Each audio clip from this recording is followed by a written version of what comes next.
This is a teardown of a Zonet ZFS3008P 8-port 10100 megabit per second Ethernet switch.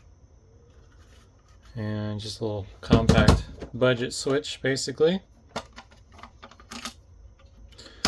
Don't expect to see too much inside, but we're just going to take a look.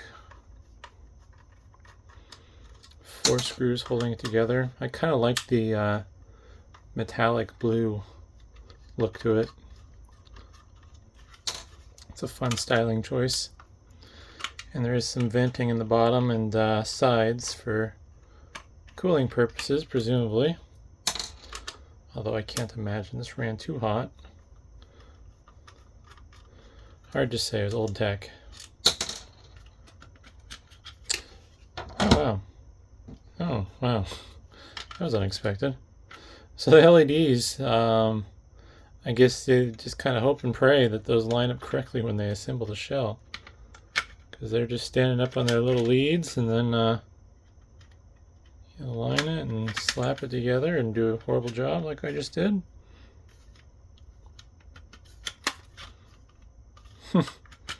That's an awfully brave design. No guides or anything to make sure they don't get bent out of shape.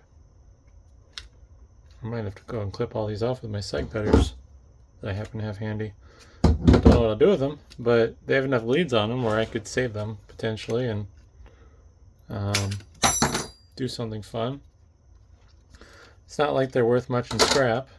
I mean, this board has value, but taking off a couple ounces of, not even that, an ounce of LEDs isn't going to change my board price much. Have a Realtek branded chip there. RTL8309SB. Power regulation along here. Not sure what that chip does, but it must be something to do with power regulation since it's in line with the circuits. But yeah, nothing too exciting.